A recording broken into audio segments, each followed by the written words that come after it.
My ex-wife insisted I come to her wedding to make peace, but she went on and on about how awful our marriage was.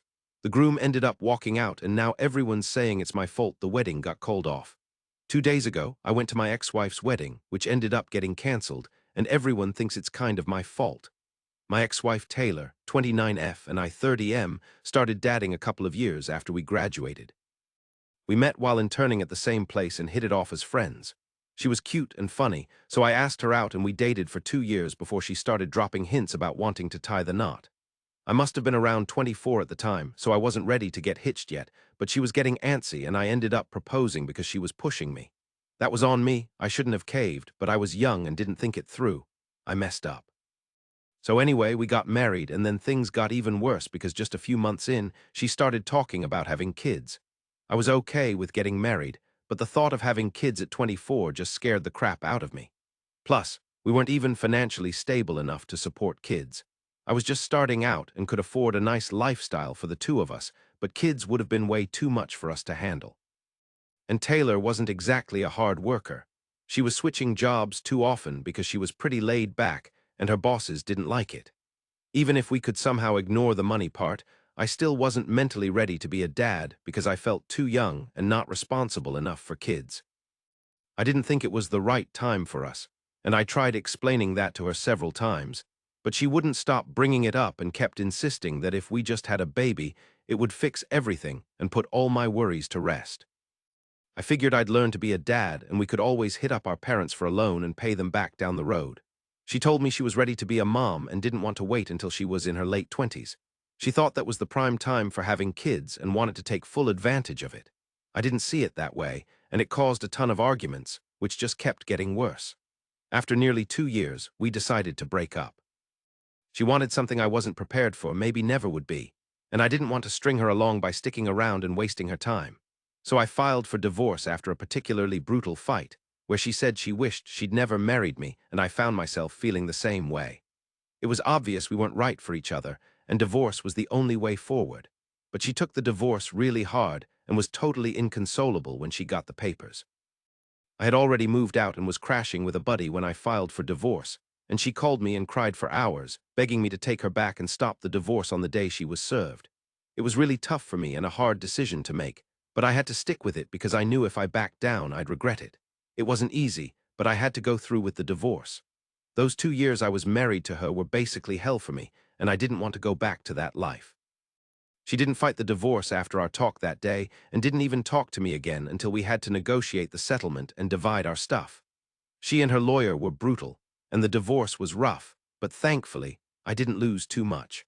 But I started hatting her during the proceedings because she and her lawyer went out of their way to make me look like the villain when I had always been good to her. Despite her totally nuts and crazy behavior and her pushing me to do stuff I didn't want to do, after our divorce was finalized, I never spoke to her again and blocked her on every platform. I also told all our mutual friends that I never wanted to hear from her or about her because I hated her. That was almost 3 or 4 years ago, and we didn't speak for a really long time until she reached out to me a few months ago to invite me to her wedding. She reached out to me personally after she sent me the invite and sent me an email saying that she would love to have me at her wedding and reconcile because she regretted the way that we ended things. In her email, she told me that she had resented me for a long time after our divorce. But now that she had finally moved on, she wanted to make amends with me because she knew the divorce had been really tough on me since she and her lawyer really hadn't held back. She wanted to make things right by reconnecting with me, and she wanted to do it at her wedding, so she could start this new chapter with a clear conscience. At first, I didn't respond to that email because I was still on the fence about whether I wanted to reconnect with Taylor or not. But then, a few weeks after the first email, she sent me another one saying that she wanted to meet me and make everything right with me because she didn't want this on her conscience anymore. She asked me to attend the ceremony and be there for her because before we got married, we were good friends, and that made me reconsider, so I agreed to attend her wedding. I guess it was really stupid of me, but her second email was super heartfelt, and I just couldn't bring myself to say no. I unblocked her on social media, and we were doing all right. We were on talking terms until the day of her wedding. On the day of the event, I showed up at the venue and was pretty shocked to see the exact same setup as my wedding. It was a bit weird, but I didn't think too much of it at first, even though I was getting major deja vu vibes because everything was so similar to our wedding. I figured maybe she just didn't want to bother making this different from her first wedding and just stuck with what she liked, so I tried to convince myself it had nothing to do with me. Then, once I got inside, I found my seat, and after a while it was time for Taylor to walk down the aisle. Everyone there was pretty shocked to see me, and I realized they didn't expect me to actually show up. And later on, I found out that most of them didn't even know I was going to be invited, including the groom, which I found out way later than I should have. Anyway, Taylor walked down the aisle and got to the front, and everybody's eyes were on her and not on me, which was a relief. When it came time for the vows, her fiancé went first, and it was beautiful. I could tell he really loved her. And then it all went downhill as soon as Taylor started speaking, because as it turns out, this was her big plan. She didn't care about peace or making things right with me since her vows were all about me. She went on to talk about how terrible her first marriage had been and said that she was thrilled that her second marriage was not going to be as bad, because she was with a much better man now. She then went on to say a couple more things to insult me, and after that, she even pointed at me and waved like she was doing a stand-up routine. It was ridiculous and insane, but I just stayed frozen in my spot because I was in shock. What snapped me out of it was when her fiancé said he had seen enough, and it was clear to him that Taylor had obviously not moved on from me entirely. He looked heartbroken, and I couldn't help but feel bad for the guy, because this was supposed to be a day to celebrate their relationship. And yet Taylor was up there, talking about me and her vows. Her fiancé speaking up probably snapped her out of it, and she came to her senses when he started walking away from the altar. The guy was crying, and as soon as he started walking away, Taylor chased after him, which was tough because she was wearing a really heavy dress. After that, it was pretty much chaos, and nobody knew what to do because the bride and groom had left. I tried to leave and made it to my car in the parking lot before my ex-in-laws cornered me. They confronted me and asked why I had shown up, so I told them that Taylor had invited me, and I genuinely didn't know she was going to pull this stunt. They told me that regardless, I shouldn't have come because this was supposed to be my ex-wife's wedding, and any guy with half a brain would know better than to actually show up.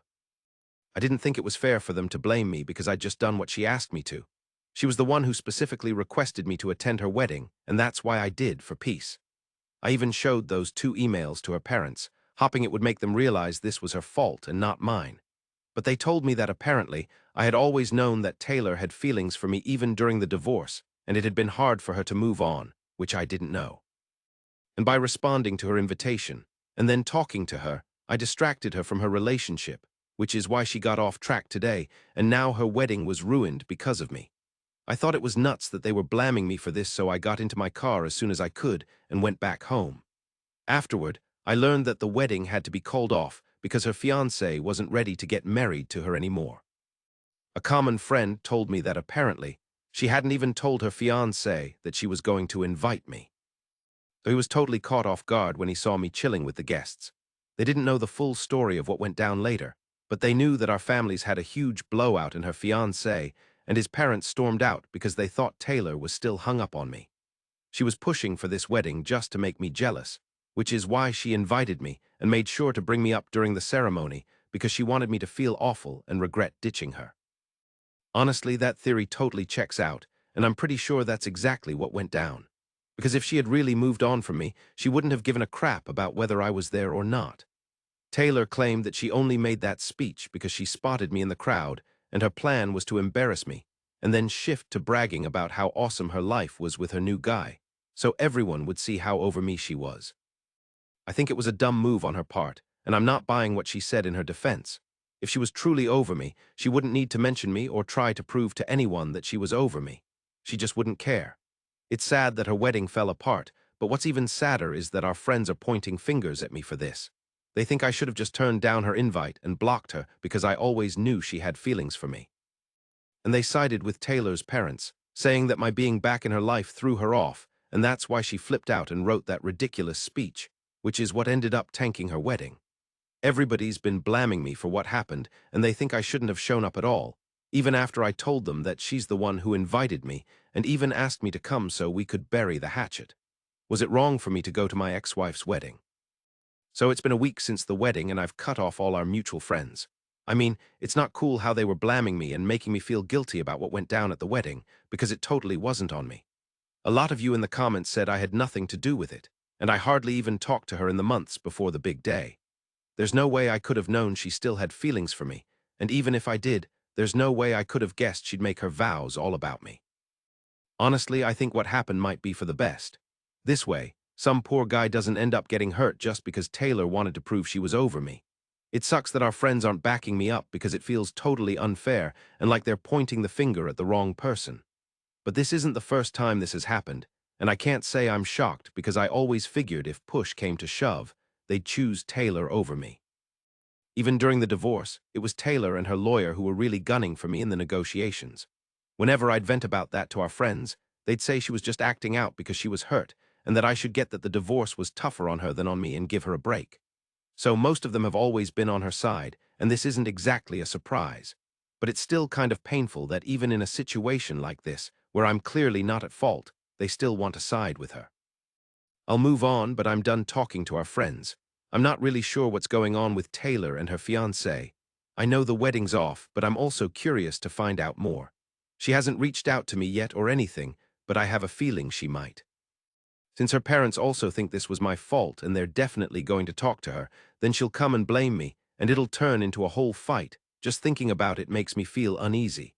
Update 2, hey, so this is coming just a day after my last update. I mentioned here that I stopped talking to our mutual friends because all of them were siding with Taylor. I didn't block them, but I just stopped replying to them. I didn't think they'd notice it so soon, but they did, and they decided to confront me about it. We have a group text without Taylor, of course. They have a separate one with her. And today, one of our friends called me out in the group and asked why I was ignoring all of them. So I decided to be honest with them and told them that I didn't like how they were choosing to blame me even now, knowing that this wasn't my fault. I told them that it had been really tough for me, even during the divorce, because Taylor and her lawyer were really trying to make me look like the bad guy, and it was an emotionally draining time for me. But even then, they took her side and completely dismissed my feelings. This time, they were doing the same thing all over again, and it's kind of funny because this time I didn't even do anything except go to a wedding that I was invited to, and I was actually asked to attend. I told them that it was pretty clear that no matter what happened, they would always be on her side. And it might sound petty and immature, but that's what I was upset about. So I didn't want to talk to them because then they would just keep blaming me, and I didn't need that kind of negativity right now. And just as I had expected, as soon as I said that, everybody in the group started telling me that I was overreacting and that I really needed to calm down. They tried to convince me that this wasn't a big deal and that they were just sharing their honest opinions. It had nothing to do with taking sides because they valued both Taylor and me equally. I didn't buy it, and so I told them that I knew that Taylor was the fan favorite here and always would be. And I was cool with it now, but I just needed some space and time away from this group because it was getting really toxic for me. I regretted using the word toxic because that pissed them off. They immediately turned on me and called me the toxic one because I was the one who ruined her wedding, and now I was the one playing the victim according to them.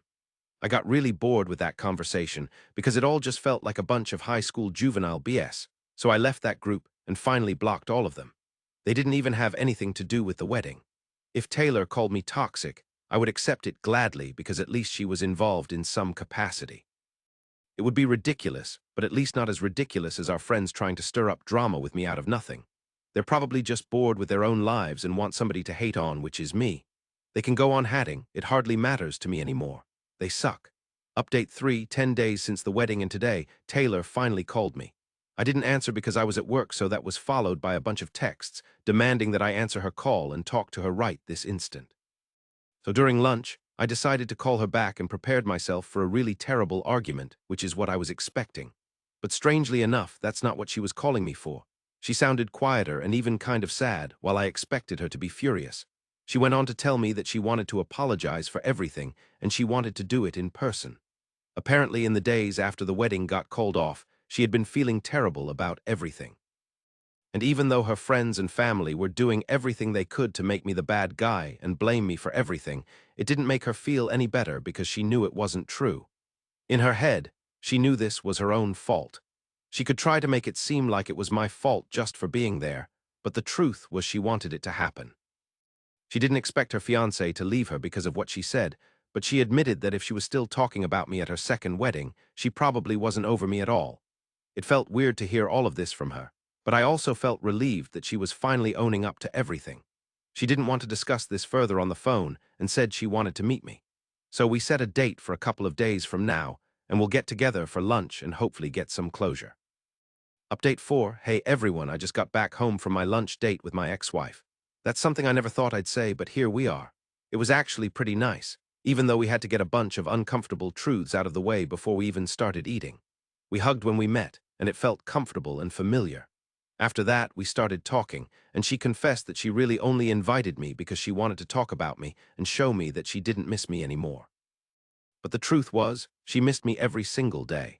The guy she was about to marry was just someone she was trying to use to forget me, but it wasn't working. She completely deserved to be embarrassed in front of all her friends and family on her wedding day because she was lying to him and herself. It was a terrible thing she did to him, and she held no grudges against them for what he said on their wedding day and the things his family said to her. Because at the end of the day, it was all true, and there was no denying it. I felt kinda awkward about it because she was basically saying she was still in love with me, and I knew I wasn't. But we had to have this talk, no matter how uncomfortable it made us. So we pushed through it, and she told me she was still in love with me and always had been. There was nothing she could do about it, so she just accepted it instead of pretending to the world that she'd moved on. I recognized her feelings and told her that even though I didn't feel the same way, I was glad she still had love for me in her heart. It's always nice to know someone loves you. I told her that while I couldn't make myself love her back the same way, I still wanted her to be happy and wished her the best. She cried, and when I saw her crying, I couldn't stop my own tears because it was just so emotional and cathartic for both of us. We wasted a lot of time hatting each other, and I don't think we wanted to keep that up, especially now that we're getting older. We just wanted things to be peaceful, that's all. So we promised to stay in touch, and that's how we said goodbye. I can't say it wasn't tough for me, it was. But I'm sure it was even harder for her to let me go, knowing I probably wouldn't love her the way she loved me. It made me feel terrible about myself. But I know it's not my fault, and it's for the best. She deserves someone who can give her everything she wants and make her truly happy, and unfortunately, I don't think I'm that guy. I tried to be that guy when we were married, but we all know how that turned out. And since then, I haven't really been with anyone. I've gone on a few dates here and there, but I just don't think I'm cut out for relationships. And there's nothing wrong with that, but I just hope Taylor finds someone who wants the exact same things as her. It'll be a lot easier for me to move on if I know she's with someone who's good for her.